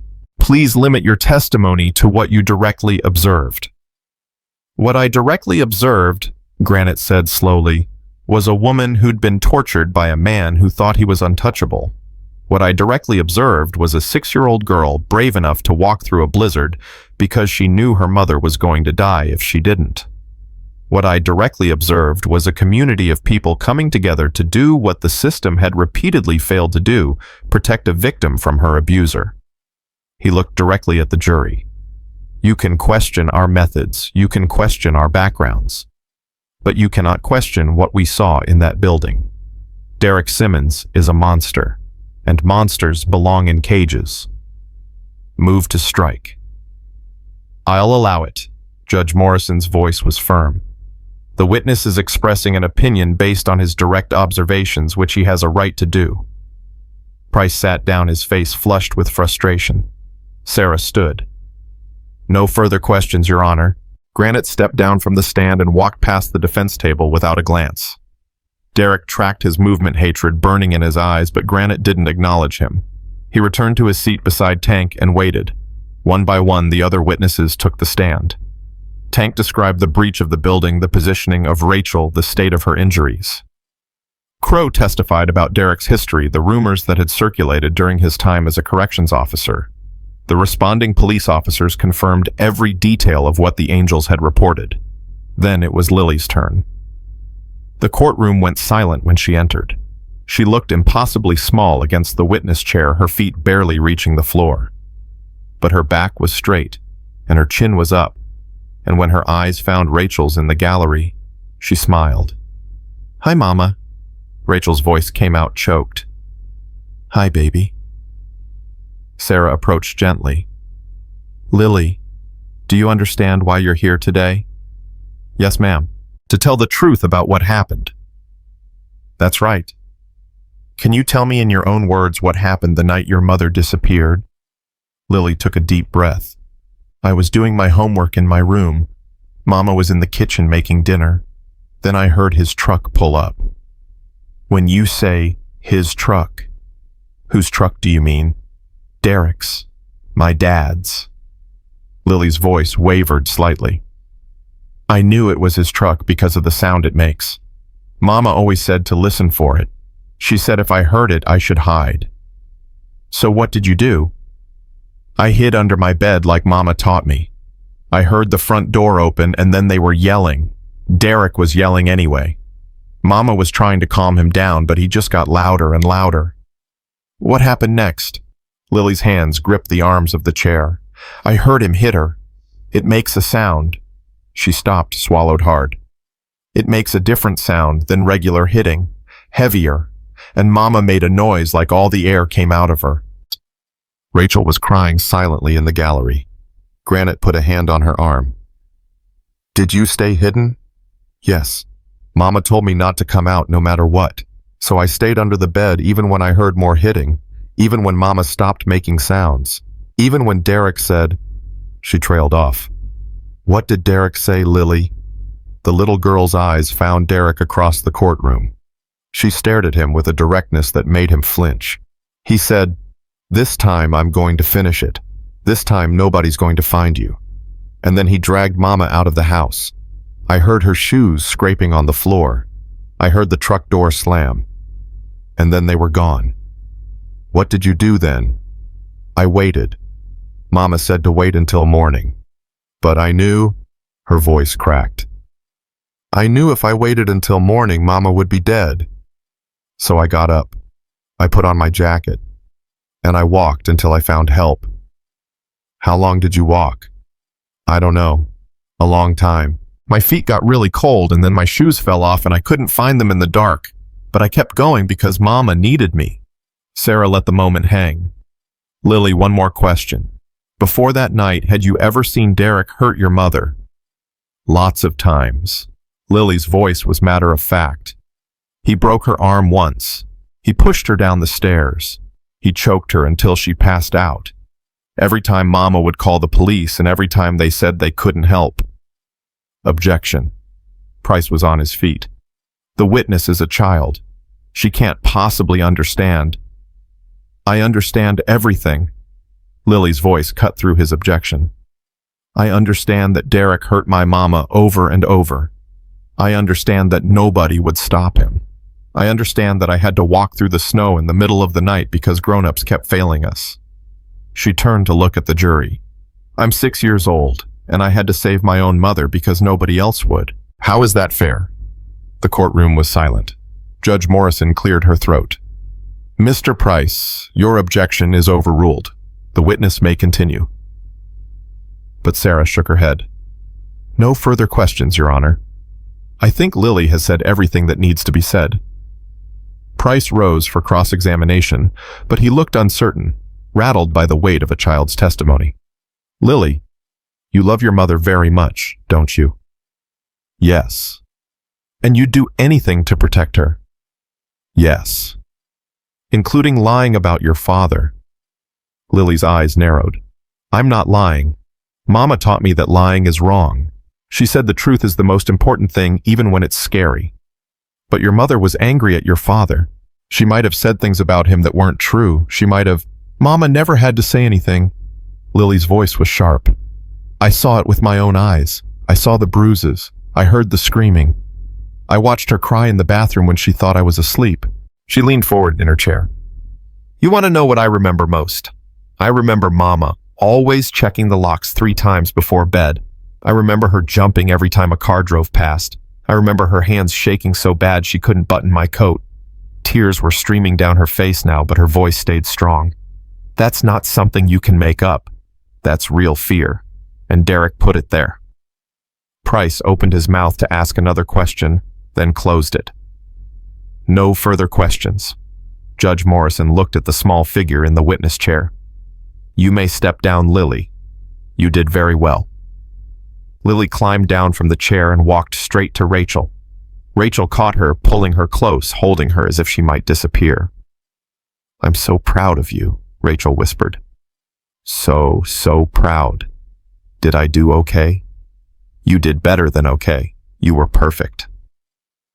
The next day, Rachel took the stand. She told her story from the beginning.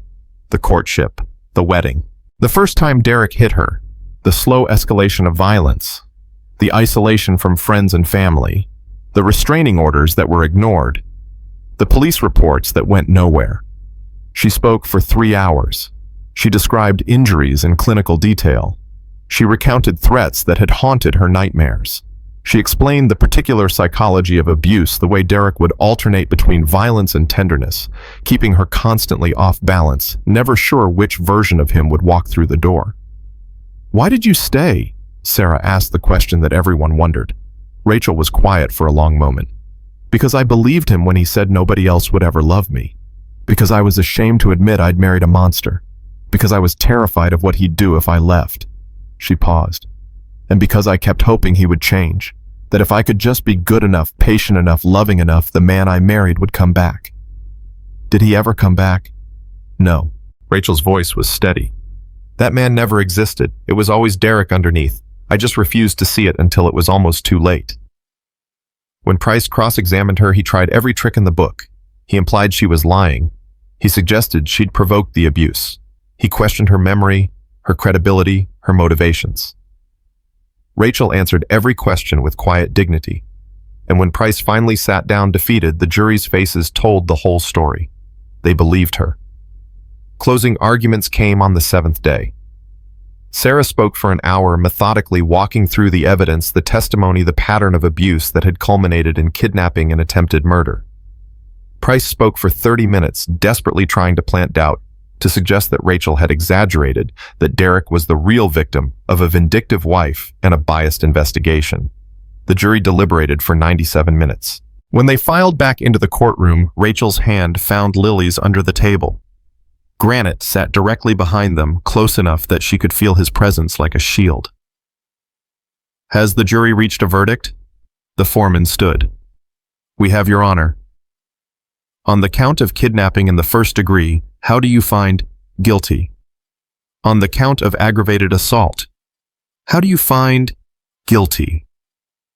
On the count of unlawful imprisonment, how do you find guilty? On the count of violating a protective order, how do you find guilty? The word echoed through the courtroom 4 times. Guilty, guilty, guilty, guilty. Rachel collapsed against Granite's chest, sobbing with relief. Lily threw her arms around her mother's waist. Tank and Preacher and Crow and a dozen other angels surged forward, surrounding them with leather and warmth, and the fierce joy of justice finally served. Derek was screaming at his lawyer, at the jury, at anyone who would listen. This is wrong. She's lying. They're all lying. You can't do this to me. The bailiffs dragged him away, still screaming. Judge Morrison scheduled sentencing for 2 weeks later. When the gavel came down for the final time, 15 years, no possibility of parole for 12. Rachel felt something shift inside her. The fear that had lived in her chest for 4 years, the constant vigilance, the waiting for the other shoe to drop, it began to loosen, not disappear, not completely. She knew it would take time, maybe years, before she stopped flinching at loud noises and checking the locks 3 times before bed. But for the first time since she'd said, "I do" to a monster in a church full of people who didn't know what he really was, Rachel Harper believed she might actually be safe. She turned to look at Granite. "Thank you." The words felt inadequate. "For everything." He shook his head. "Don't thank me. Thank your daughter. Thank your father. Thank yourself for being strong enough to survive until help could arrive." "I want to thank you anyway." Granite smiled, a rare expression that transformed his weathered face. "Then come to dinner on Sunday. Bring Lily. Let us be your family for real, not just in crisis. That's thanks enough." Rachel looked at her daughter, who was beaming up at Granite with undisguised adoration. "We'd like that." Her voice was soft. "We'd like that very much." Outside the courthouse, the sun was setting over Oklahoma, painting the sky in shades of orange and gold. 50 motorcycles waited in formation, their chrome catching the fading light. Rachel held Lily's hand and walked toward the beginning of their new life. Behind her, Derek Simmons was being loaded into a prison transport van. Ahead of her, a family she'd never known she had was waiting to take her home. 6 years passed, like water through open fingers. Lily Harper stood in front of her bedroom mirror on the morning of her 12th birthday, adjusting the locket that still hung around her neck. The photograph inside had faded even more over the years, but the faces were still visible. Her mother as a young woman, her grandfather whose courage she'd inherited, the tiny baby that had been herself. "You ready, birthday girl?" Rachel appeared in the doorway, her face transformed from the woman who'd lain broken in a hospital bed all those years ago. The scars had faded, the fear had loosened its grip, and her eyes, those eyes that had once held nothing but terror, now sparkled with a peace she'd never thought possible. "Almost." Lily turned from the mirror. "Mama, do you think Grandpa would be proud of me?" Rachel crossed the room and wrapped her arms around her daughter. "Baby, your grandfather would be the proudest man in Oklahoma. You know what Granite always says, you've got Ghost's heart. Same courage. Same stubborn refusal to give up. I just wish I could have met him." "Me too." Rachel pressed a kiss to Lily's forehead. "But in a way you do know him. Through his brothers. Through the stories they tell. Through the blood that runs in your veins." A horn honked outside. "That'll be Granite." Rachel smiled. "You know he wouldn't miss your birthday for anything." Lily grabbed her jacket and raced downstairs, throwing open the front door to find not just Granite, but a convoy of motorcycles stretching down the entire street. Tank and Preacher and Crow and a dozen other angels, all wearing their colors, all grinning at the birthday girl. "Happy birthday, little one," Tank's voice boomed across the yard. "I'm not little anymore," Lily shouted back, but she was laughing as she ran toward them. "I'm 12. That's practically a teenager. You'll always be little to us." Granite swung off his bike and caught her in a bear hug that lifted her feet off the ground. "6 years ago, you were this tiny thing who could barely see over my handlebars. Now look at you. I'm taller than Mama now. By half an inch." Rachel had followed her daughter outside, shaking her head with amusement. "And she reminds me every single day." "As she should." Granite set Lily down and turned to Rachel. "Ben's meeting us there. He's already at the park setting up. He left at dawn to make sure everything was perfect." Ben Morrison. The man Rachel had married 3 years ago. A construction worker with kind eyes and gentle hands, who'd understood from the first date why certain men on motorcycles would always be welcome at their table. Who'd learned to love Lily as his own, and never once tried to replace the father she'd lost or the grandfather she'd never known. "Then let's ride." Granite gestured toward his bike. "Lily, you want shotgun? Do you even have to ask?" She climbed onto the back of Granite's Harley with the ease of long practice, wrapping her arms around his waist and grinning at her mother. "See you there, Mama."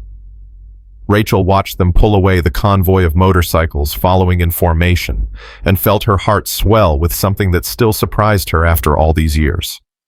Happiness. Real, uncomplicated, untainted happiness. She climbed into her car and followed the thunder. The party was already in full swing when they arrived. Ben had outdone himself not with fancy decorations or expensive entertainers, but with the things that mattered. A barbecue smoking with enough meat to feed an army. Tables loaded with side dishes that the angels' wives and girlfriends had brought. A banner that read, "Happy 12th birthday, Lily," in letters that the children from the shelter had painted themselves. The shelter. That had been Rachel's idea 3 years into her recovery. She'd started volunteering at the Oklahoma Women's Crisis Center, first just answering phones, then leading support groups, then eventually becoming their full-time community liaison. Her story. The walking through hell, the rescue, the trial that had made headlines across the state, had given her a platform she'd never asked for, but had learned to use. Every woman who walks through those doors, Rachel had told a reporter last year, looks at me and sees proof that it's possible to get out, that there are people who will help, that the worst night doesn't have to be the last night. Today, a dozen of those women were at Lily's party, some with their children, some still bearing the marks of their own battles, all of them part of the extended family that Rachel and the angels had built together. Speech, speech. Tank started the chant, and soon everyone had joined in. Lily stood on a picnic table, her cheeks flushed with embarrassment and pleasure. Okay, but it's going to be short because I'm starving and that barbecue smells amazing. Laughter rippled through the crowd. 6 years ago, Lily began, her voice carrying clearly. I walked into a bar full of strangers and begged them to save my mother. I was 6 years old. I was terrified. I didn't know if anyone would believe me or help me or even let me through the door. She paused, her eyes finding Granite's in the crowd. But they did. Not because they had to.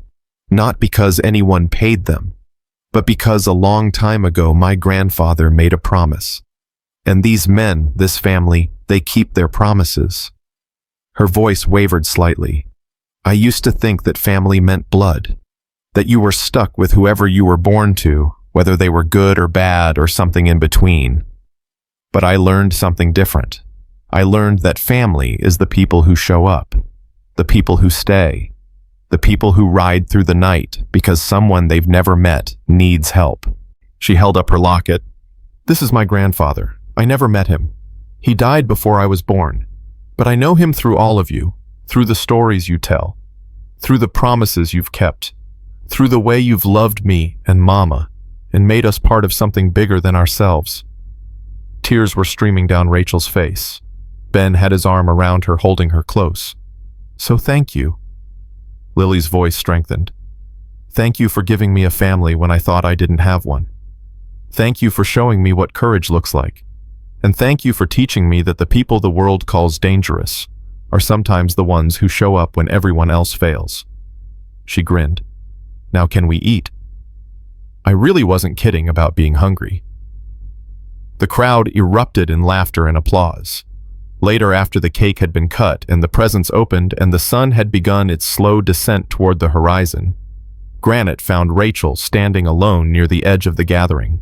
Penny for your thoughts. Rachel smiled without turning. Just thinking about how different everything is. 6 years ago, I couldn't imagine surviving another week. Now look at this. She gestured at the party, at the laughter and conversation and easy joy that filled the air. It still doesn't feel real sometimes. It's real. Granite stood beside her, watching Lily chase one of the shelter kids across the grass. You built this, Rachel. You and Lily. We just helped. You did more than help. You saved our lives. Lily saved your life.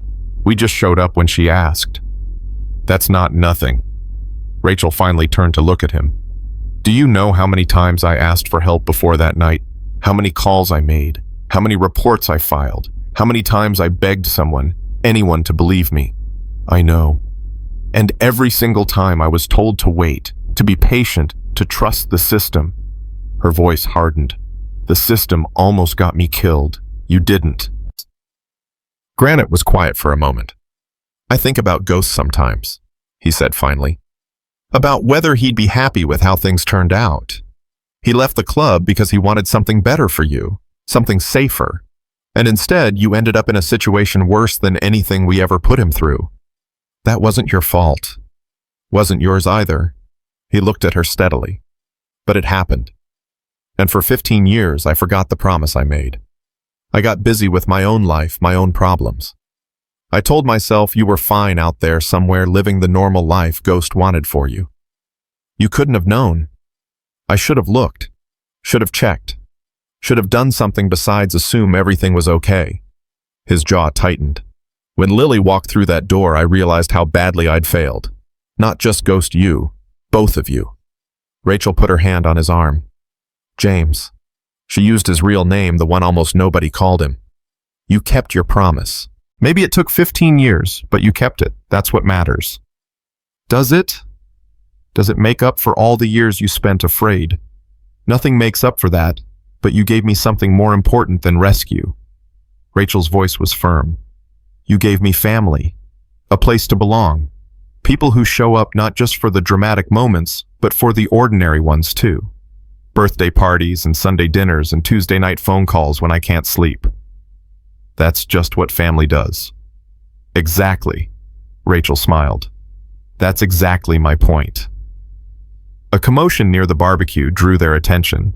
Tank was trying to teach Lily how to flip burgers with predictably messy results.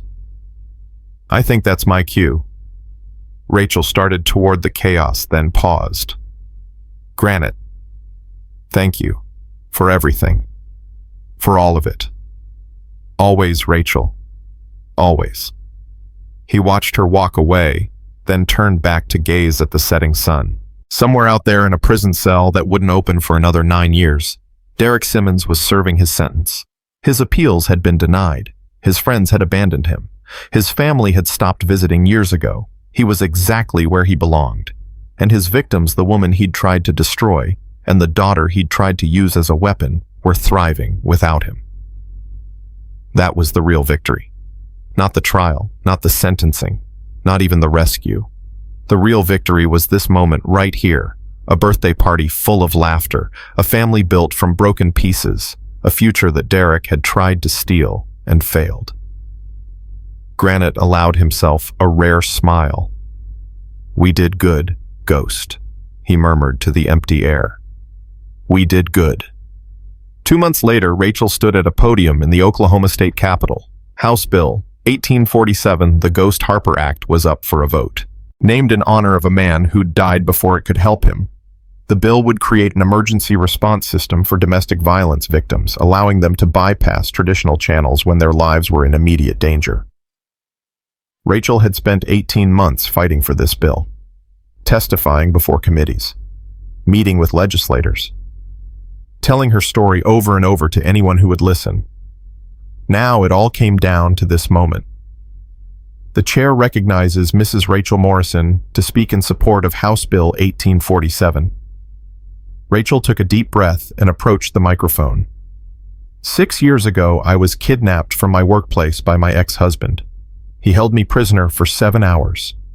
He beat me until I lost consciousness, and he told me, in my daughter's hearing, that he was going to kill me and make sure nobody ever found my body. The chamber was silent. I had called the police 12 times in the 3 years before that night. I had filed for protective orders on 4 separate occasions. I had done everything the system told me to do, followed every rule, trusted every process, and the system failed me, every single time. She gripped the podium. I'm alive today because my 6-year-old daughter walked 3 hours through a blizzard to find help, because she walked into a bar full of strangers and begged them to save her mother. Because those strangers' men, who society had told her to fear, dropped everything and came to my rescue. Rachel looked out at the assembled legislators. That shouldn't be necessary. A child should not have to become a hero because the adults in charge have failed. A woman should not have to rely on strangers because the systems designed to protect her won't act until it's too late. Her voice strengthened. House Bill 1847 creates an emergency hotline that connects domestic violence victims directly to trained response teams. It removes the bureaucratic delays that cost lives. It ensures that when a woman calls for help, help actually comes not in days or weeks, but in minutes. She held up a photograph. This is my father, Tommy Harper, His friends called him Ghost. He died before I was born, but he left behind a promise that his family would be protected. Today, I'm asking you to help me extend that promise to every woman in Oklahoma who's living in fear." The vote was close. 47 in favor, 44 opposed. House Bill 1847 passed. Rachel wept as the gavel came down, surrounded by advocates and survivors and friends who'd fought beside her for 18 months.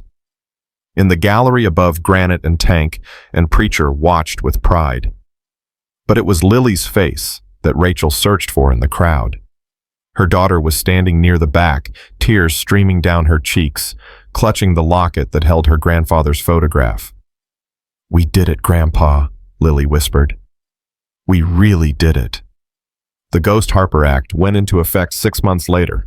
In its first year, it was credited with saving 47 lives, 47 women who'd called the emergency hotline and received immediate help instead of being told to wait, to be patient, to trust a system that had failed so many before them.